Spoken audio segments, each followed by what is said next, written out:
Have you ever heard of the original PokeRogue game, Pokemon Emerald Rogue? Wow, about that! It's like PokeRogue but way more intense, and it just got a huge update. So let's dive into the world of Pokemon Emerald Rogue 2.0 because things are about to get interesting and unfair. After we load in, we create our awesome looking character. Hey, that's pretty good. We pick out our Pokemon partner, choosing the adorable ever-spinning Silpuff Pokemon, Spheel. Like seriously, how could we say no to that face? We do a quick practice run. A few moments later. And yeah, this is gonna be tougher than any PokeRogue challenge I faced yet. So let's do this. There are multiple different paths we can choose from, so our first one's gonna be the fire one. We grab all the items on the ground, then encounter a mighty fire Tauros along with the less mighty but adorable Dwebble as well. Then we run into this biker guy claiming he owns the route, but he can't even protect it. We steal his wallet too and run to the next path. We enter this cave area full of mints, and I like having mints, so we collect them all like Pokemon. We add a Darumaka and a Emolga to the team, which made me realize that our team's full of like these little adorable Pokemon plus this random raging bull. Their abilities are put to the test against the man with the biggest cowboy hat in the Pokemon universe, Gym Leader Clay. Our bull intimidates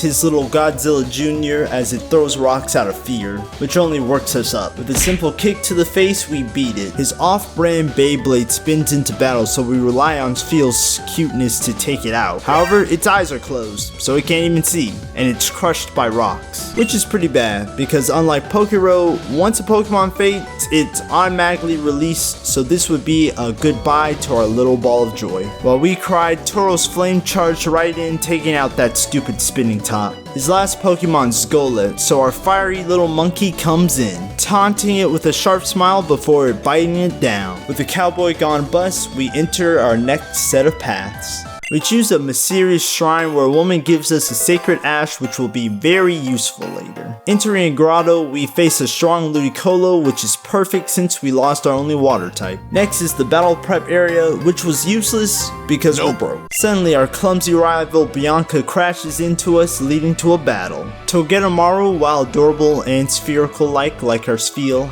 is no match for a flame charge and a kick to the face. But her Basculin was the real problem. Since Ludicolo didn't have any grass moves for whatever reason, Darumaka had to be sacrificed. Emolga glides in to nuzzle up on it, leading to a surprise ice beam freezing us. Luckily, with the power of paralysis, Dwebble could chow down on it with a bug bite. Finally, Ludicolo scared her donkey away with some bubbles. Now it's time for the gym challenge. Unfortunately, it was the worst matchup for us. Flying Gym Leader Skyla swoops down with her Emolga that easily handles both Ludicolo and Tauros, with her Bombardier plucking away at Dwebble, ultimately ending this run. But the Sacred Ash revives us. Now that we're back up, we grab another one, but we have a capacity curse limiting the amount of Pokemon we can have. Returning to the grotto, a strong Skidoo awaited us. Now it's time for some revenge against Gym Leader Skyla. This time we lead with Dwebble, rock sliding Emolga, and almost taking out Bombardier before fainting.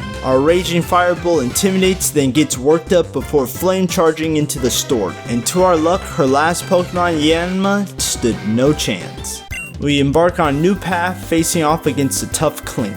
Next, we dive into a poison-type Pokemon catching contest. Despite catching the best Pokemon out there, Swalot, we still lost. Luckily, Skidoo evolved into Go-Go, so that made us pretty happy. Our fiery showdown with Gym Leader Chili heats up as our fiery bull charges through his Pansear, Darmanitan, and Larvesta, with Ludicolo cooling down his Slugma. With that victory, we take on a tough poison route, where we instantly regret that, due to a Grunt's Murkrow bringing misfortune upon us, like its Pokédex entry says. We accidentally self-KO ourselves with Wild Charge trying to take this thing down, so that's just great. Our bull cleans up the rest of his team, inspiring us to catch another one, because what's better than one raging bull? Two. After Go-Go destroys an old man's Pokemon team, we enter a game show room for some special items. The challenge? Identifying Pokemon by their cries. We lost in the first round and got nothing. This game's rigged. After prepping, gym leader Marlon surfs in. We bulldoze right through his Squirrel, but our water bull fails against Manatine, who has water absorbed and we're poisoned. We relied on Ludicolo, who took out Manatine and Tatsugiri with Energy Ball, but an Ice Beam from the bane of this run ends it. Go-Goat steps in to save the day, taking down that stupid fish and its ancient turtle ally. Now we're down to our last two Pokemon. So we hit the honey tree and snag a Cottonee. We dive into the grotto and face a Bombadil, but just like Ash, we run out of Pokeballs and we have to let it go.